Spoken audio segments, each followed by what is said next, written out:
یاد رکھو، اگر تہجد کے وقت بھی دعاؤں کا جواب نہیں مل رہا تو سمجھ لو اللہ کیا چاہتا ہے، اللہ تعالیٰ کس چیز کا اشارہ دے رہا ہے۔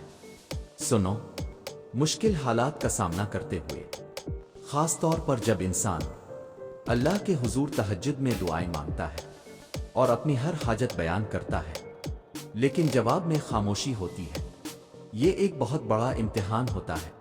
ایسے لمحے میں دل ٹوٹنے لگتا ہے، انسان کو لگتا ہے کہ شاید اللہ ہم سے ناراض ہے، ہماری دعائیں قبول نہیں ہو رہی۔ لیکن یاد رکھو، یہ وقت اصل میں اللہ تعالیٰ کی محبت کا وقت ہوتا ہے۔ ہر امتحان کے پیچھے اللہ کی حکمت اور محبت پوشیدہ ہوتی ہے۔ جب دعائیں قبول نہیں ہوتی تو یہ سمجھنا ضروری ہے کہ اللہ ہمیں کسی بڑی کامیابی کے لیے تیار کر رہا ہوتا ہے۔ اللہ تعالیٰ کبھی ہمیں وہی چیز فوراً عطا نہیں کرتا جس کی ہم تمنا کرتے ہیں، بلکہ وہ ہمیشہ بہتر وقت اور بہتر چیز کا انتظار کرواتا ہے۔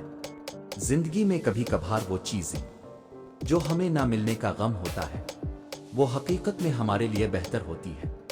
ہم دنیا کو اپنے محدود زاویے سے دیکھتے ہیں، لیکن اللہ تعالیٰ کی نظر ہر چیز پر ہے۔ وہ جانتا ہے کہ کب اور کیسے ہماری دعاؤں کو قبول کرنا ہے۔ ہر دعا ایک امتحان ہے، اور ہر امتحان کے پیچھے اللہ کی ایک خاص منصوبہ بندی ہوتی ہے۔ کبھی کبھار اللہ ہماری دعاؤں کو فوراً اس لیے قبول نہیں کرتا کیونکہ وہ ہمیں مضبوط بنانا چاہتا ہے۔ مشکلات کا سامنا کرتے ہوئے ہمارا ایمان مضبوط ہوتا ہے، ہم صبر کرنا سیکھتے ہیں، ہم اعتماد سیکھتے ہیں کہ اللہ کا فیصلہ ہمیشہ بہترین ہے۔ یہ وہ لمحے ہوتے ہیں جب ہمیں اپنی دعاؤں میں اور زیادہ عاجزی اور یقین لانا ہوتا ہے۔ یاد رکھو، جب آپ تہجد میں اٹھتے ہیں اور اپنی مشکلات کو اللہ کے سامنے پیش کرتے ہیں، اس لمحے میں اللہ آپ کو دیکھ رہا ہوتا ہے۔ شاید وہ آپ کے دل کو آزما رہا ہو، شاید وہ چاہتا ہو کہ آپ کا ایمان اور مضبوط ہو جائے۔